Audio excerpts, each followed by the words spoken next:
రాష్ట్ర ముఖ్యమంత్రి జగన్మోహన్ రెడ్డి గారి స్వరం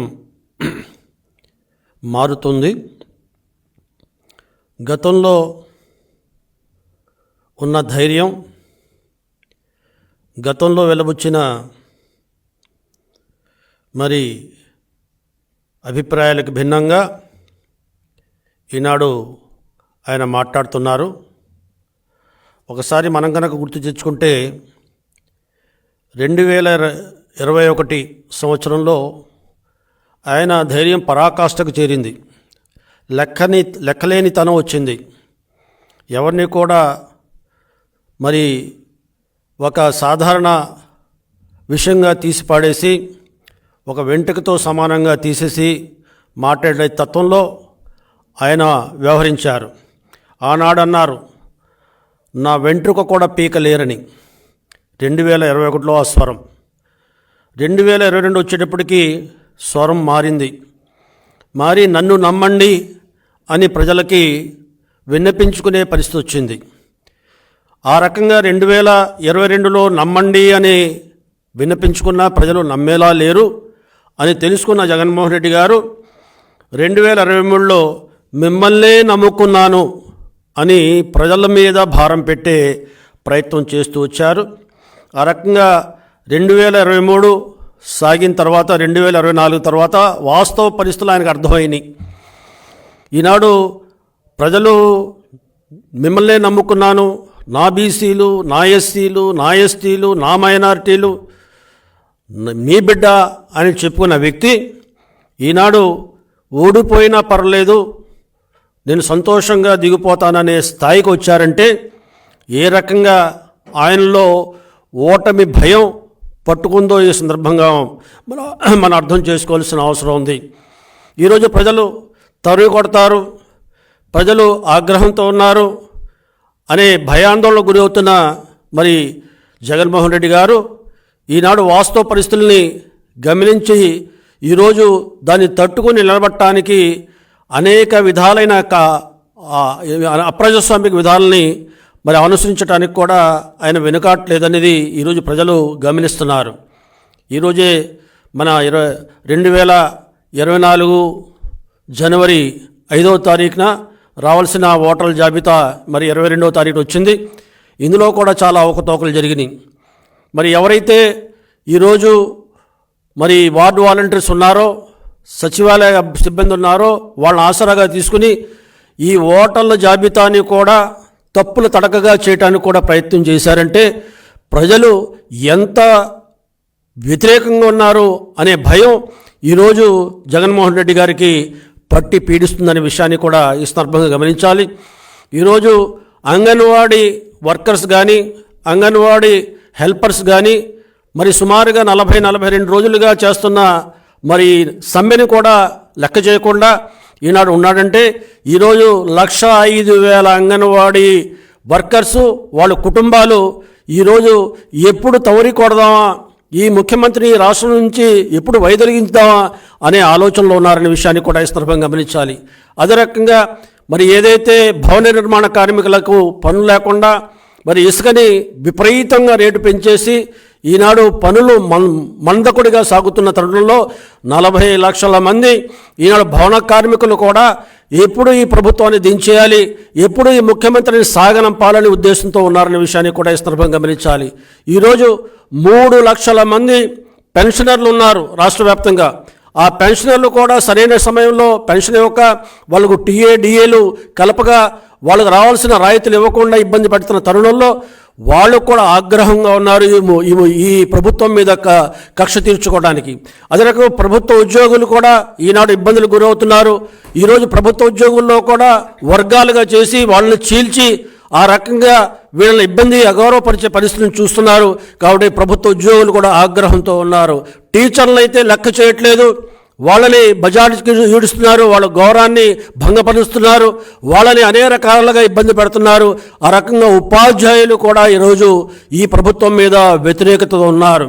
అంతేకాకుండా మహిళలు ఈనాడు సాధారణంగా గృహం గడిపే మహిళలు ఈనాడు నిత్యావసర వస్తువుల ధరలు పెరిగిపోయి, అన్ని వస్తువుల ధరలు పెరిగిపోయి ఇల్లు గడపలేని పరిస్థితులు ఉండి ఉపాధి ఆదాయాలు తగ్గి ఈనాడు వాళ్ళు కూడా కక్ష కట్టి ఉన్నారు.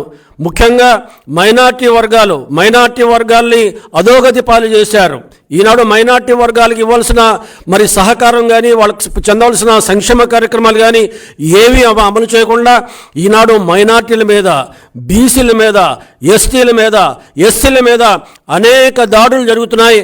అయినా కూడా ఈ ప్రభుత్వం ఎటువంటి పోలీసు చర్యలు తీసుకోకుండా వాళ్ళని రక్షణ కల్పించడంలో కూడా పూర్తిగా విఫలమైంది. ఆ రకంగా ఒక వర్గం కాదు, ఉద్యోగాలు రాక మరి నిరుద్యోగులు ఈ ప్రభుత్వం మీద వ్యతిరేకత ఉన్నారు. సరైన విద్య లేక, ఆ సరైన విద్యకి బోధించే వాళ్ళు లేక ఈనాడు కేంద్ర ప్రభుత్వం ఆరా సంస్థ ఒక సర్వే రిపోర్ట్ ఇచ్చింది. ఆంధ్ర రాష్ట్రంలో చదువుకున్న పిల్లలు 8వ తరగతి చదివిన పిల్లలు 2వ తరగతిలో సంబంధించిన మరి లెక్కలు కూడా చేయలేని పరిస్థితులు ఉన్నారని ఈరోజు చెప్తుంటే ఏ రకమైన విద్యా విధానం ఉందో కూడా ఈ సందర్భంగా మనం గమనించాల్సిన అవసరం ఉంది. ఒక వర్గం కాదు, అన్ని వర్గాల వారు ఈనాడు జగన్మోహన్ రెడ్డి పరిపాలన మీద అసంతృప్తితో ఉన్నారు, నిరాశతో ఉన్నారు, కోపంతో ఉన్నారు. ఎప్పుడు ఎన్నికలు జరిగితే అప్పుడు వీడిని తరివేయాలి అనే ఆలోచనలు ఉన్నారు. అందుకనే పాపం ఇండియా టుడేకి ఏదైతే పేడు మరి ఇంటర్వ్యూ పెట్టుకున్నారో, డబ్బులు ఇచ్చి మరీ ప్రాపకం కోసం, రాష్ట్రంలోని కాదు దేశంలో ప్రాపకం కోసం పెట్టుకున్నారో, ఆ ప్రాపకం కోసం పెట్టుకున్న దాంట్లో మరి ఆయన మనసులో ఉన్న భయాన్ని కూడా ఆయన వ్యక్తం చేశాడు. నేను ఓడిపోయినా పర్లేదు, నేను సంతోషంగా తిరిగిపోతాను, నాకే ఇబ్బంది లేదు అని చెప్పారంటే ఏ రకంగా ఓటమి భయం ఈరోజు ఈయనకు పట్టుకుందో ఈ సందర్భంగా ప్రజలందరూ గమనిస్తున్నారు. రేపు రాబోయే రోజుల్లో జరగబోయే ఎన్నికల్లో వైఎస్ఆర్సీపీకి ఈ చివరి ఎన్నికలు, ఒక్క ఛాన్స్ అని అడిగాడు తప్ప నాకు గెలిపించండి, నన్ను ముఖ్యమంత్రి చేయడం లేదు. ఒక్క ఛాన్స్ అన్నారు. కాబట్టి ఒక్క ఛాన్స్ అయిపోయింది. ప్రజలు ఇచ్చిన ఒక్క ఛాన్స్లో ఈయన ఎక్కడ కూడా పాస్ కాలేదు, మరి పూర్తిగా ఫెయిల్ అయ్యాడు. అంతేకాకుండా వ్యతిరేకతను కొని తెచ్చుకున్నాడు. రేపు రాబోయే ఎన్నికల్లో ఈయనకి ఇంటికి పంపించడం ఖాయం. నేను ప్రజల్ని నమ్ముకున్నానన్న మనిషి ఈరోజు ఇంటర్వ్యూలో ఏం చెప్తాడు, నన్ను దింపేసిన పర్లేదు, నేను బాధపడను, నాకు దేవుడు ఆశీస్సులు ఉంటాయి అని అంటే దేవుడి మీద భారం పెట్టుకుని ఈరోజు ఎన్నికల్లో నిలబడటానికి ప్రయత్నం చేస్తున్నారు తప్ప ఆయన చేసిన కార్యక్రమాలు కానీ, ఆయన చేసిన పరిపాలన కానీ, ఆయన ఏదైతే బటన్ నొక్కి ఏదైతే సంక్షేమ కార్యక్రమాలు ప్రజలకు ఇచ్చామని గొప్పగా చెప్పుకుంటున్నారో, ఆ బటన్ నొక్కి ఇచ్చిన సంక్షేమ కార్యక్రమాలు ప్రజలతో ఆ కార్యక్రమాలతో, సంక్షేమ కార్యక్రమాలతో ప్రజలు సంతోషంగా లేరు. ఈనాడు 10 లక్షల కోట్ల రూపాయలు అప్పులు చేసి ఈరోజు ఓట్లు కొనడానికి ప్రయత్నం చేస్తున్నాడు తప్ప మా జీవితాలు మార్చడానికి, మా జీవితాల్లో సుఖమైన జీవితాలు గడపడానికి, మా అవసరాలు తీర్చుకోవడానికి అవసరమైన మరి ఉపాధి కానీ, ఉద్యోగం కానీ, మా సంపదను పెంచడానికి ఇతను ఏం పని చేయలేకపోతున్నాడనే విషయాన్ని ప్రజలు అర్థం చేసుకున్నారు. కాబట్టి రాబోయే రోజుల్లో మరి జగన్మోహన్ రెడ్డి గారు ఇంటికి పోవటం ఖాయం. ఆయన ఎన్ని కుయుక్తులు పడిన ఓటర్ జాబితాలో తప్పుడు తడకలు చేసి గెలవడానికి ప్రయత్నం చేసినా, అంతేకాకుండా డబ్బులు పెట్టి ఓట్లు కొనడానికి ప్రయత్నం చేసినా, రేపు మరి ఏదైతే మద్యం తన చేతిలో ఉందో, మద్యం అమ్మకాలు అతనే చేస్తున్నాడు, మద్యం అతనే తయారు చేస్తున్నాడు, మద్యం అతనే సరఫరా చేస్తున్నాడు. కాబట్టి రేపు మద్యాన్ని ధారాళంగా ప్రజలకి మరి ధారదత్వం చేసి మద్యం మత్తులో పెట్టి ఓట్లు గుంజుకోవాలంటానికి ప్రయత్నం చేసినా కూడా ప్రజలు ఈనాడు ఎటువంటి మరి విధానాలకు కూడా ప్రజలు మరి ఇన్ని నమ్మే పరిస్థితులు లేరు. ఏ రకంగా ప్రలోభ పెట్టినా మళ్ళీ వైఎస్ఆర్సీపీకి ఓట్లేసే పరిస్థితి లేదు. కాబట్టి ఈనాడు జగన్మోహన్ రెడ్డి గారు చెప్పినట్టుగా నేను ఓటమిని కూడా సంతోషంతో ఒప్పుకుంటానన్నది మరి రేపు మీరు ఆల్రెడీ ప్రిపేర్ అయ్యారు. కాబట్టి దానికి మీరు సిద్ధంగా ఉండండి. ఇంకా మీకు 60-70 రోజుల వరకే మీకు టైం ఉంది. ఈ 60-70 రోజుల్లో మీరు అక్రమంగా ప్రజాధనాన్ని దోచుకున్నారో, ఆస్తులను దోచుకున్నారో, మరి ప్రభుత్వాన్ని అడ్డం పెట్టుకుని ఏవైతే లక్షలాది కోట్లు గడించుకున్నారో వాటిని ఎక్కడ సర్దుకోవాలి, ఎక్కడ పెట్టుకోవాలి, ఎక్కడ పెట్టుబడికి పెట్టుకోవాలి, ఎక్కడ దాన్ని మార్చుకోవాలి అనే తాపత్రంలో మీరు గడుపుతారు. ఆ 70 రోజుల్లో మీ ఆస్తుల్ని, మీ అవినీతి సొమ్ముని కాపాడుకోవడానికి ప్రయత్నం చేస్తారు తప్ప రాబోయే రోజుల్లో ఈ 70 రోజుల్లో ప్రజా సంక్షేమం కోసం మీరు ఆలోచించే పరిస్థితిలో కూడా మీరు లేరనేది ఈనాడు స్పష్టంగా కనపడుతుందనే విషయాన్ని ప్రజలు గమనిస్తున్నారని, మరి రాబోయే రోజుల్లో తెలుగుదేశం పార్టీ, జనసేన మరి సంకీర్ణ ప్రభుత్వం రాబోతుంది, మంచి పరిపాలన ఇస్తుందనే ఆశతో ప్రజలు ఎదురు చూస్తున్నారు. ఆ ఆశ నెరవేరటానికి మరి దేవుడు కూడా సహకరిస్తాడని సందర్భంగా మనం చేస్తున్నాం.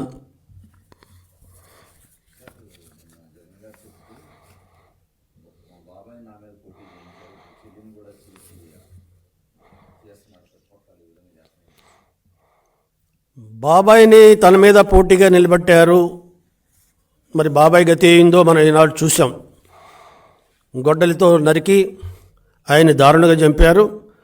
ముఖ్యమంత్రిగా ఉండి తన బాబాయ్ హత్యని చేసిన వాళ్ళ మీద చర్యలు తీసుకోకుండా ఆపుతున్నాడంటే ఎవరెవరి పెద్దల హస్తం దాంట్లో ఉందనేది ఈనాడు ప్రజలు కూడా అర్థం చేసుకున్నారు. అదే చెల్లెలు షర్మిల గారు, ఈరోజు ఆవిడ మరి రాజకీయంగా ఆవిడకి అవకాశం వచ్చింది. తెలంగాణలో కాంగ్రెస్ని గెలిపించడంలో ఆవిడ సంపూర్ణంగా సహకరించారు. అదే రకంగా కాంగ్రెస్ పార్టీ వారి నాయకత్వం ఆంధ్రలో ఉంటే బాగుంటుందని ఆలోచించుకుని షర్మిల గారిని ఈరోజు మరి ఆంధ్రప్రదేశ్ పిసిసి ప్రెసిడెంట్గా పెట్టారు. అది రాజకీయంగా కాంగ్రెస్ పార్టీ విధానం, వాళ్ళ ఎత్తుగడది. అంతేగాని దానికి తెలుగుదేశం పార్టీకి ఎటువంటి సంబంధం లేదు.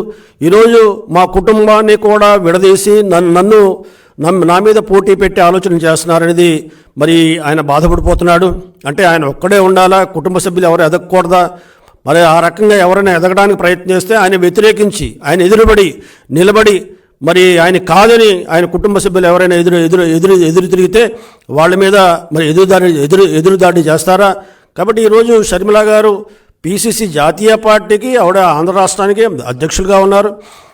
ఆవిడ మరి ఏదైతే జాతీయ కాంగ్రెస్ పార్టీ రాహుల్ గాంధీ గారు వాళ్ళ నాయకులు ఏ నిర్ణయం తీసుకుంటారో నిర్ణయానికి ఆవిడ కట్టుబడి ఎక్కడ కావాలంటే అక్కడ పోటీ చేస్తారు. రేపు మరి అన్నం మీదైనా పోటీ చేయొచ్చు, లేకపోతే కడపలో కూడా పోటీ చేయొచ్చు. కానీ అది కాంగ్రెస్ పార్టీ వ్యక్తిగత విషయం కాబట్టి, వాళ్ళ సంస్థాగతంగా వాళ్ళు నిర్ణయించుకునే విషయం కాబట్టి దీనిలో తెలుగుదేశం పార్టీ ఆలోచన కానీ అభిప్రాయం కానీ ఏముండదు. ఏదైనప్పటికీ ఈరోజు ఈ ప్రజలు కూడా గమనిస్తున్నారు. సొంత చెల్లి ఈరోజు అన్నకి మరి ఎదురుబడి అన్న దుష్పరిపాలన దుష్విధానం రాష్ట్రాన్ని అధోగతి పాలు చేసిన విధానం మీద కూడా ఆవిడ మాట్లాడుతున్నారంటే ప్రతిపక్షం మాట్లాడిందే కరెక్టు, ప్రతిపక్షం చెప్పిందే ఇప్పుడు షర్మిల గారు చెప్తున్నారంటే ఇది వాస్తవ విషయాలని ఇంకా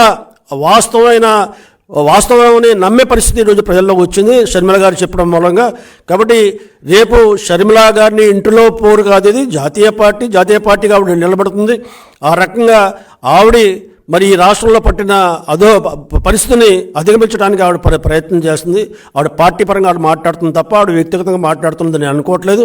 కాబట్టి ఆవిడ రేపు కడపలో పోటీ చేసినా అక్కడ పోటీ చేసినా అది పార్టీ పరమైన వాళ్ళ విషయం.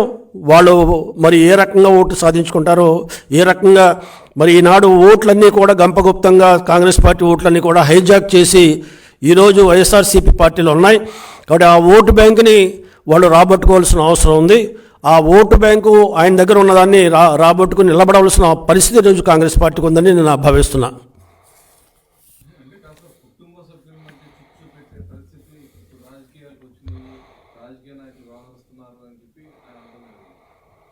అదే కుటుంబ సభ్యుల మీద చిచ్చు పెట్టవలసిన పరిస్థితి ఈనాడు తెలుగుదేశం పార్టీకి లేదు, చంద్రబాబు నాయుడు గారు అంతకంటే అసలు లేదు.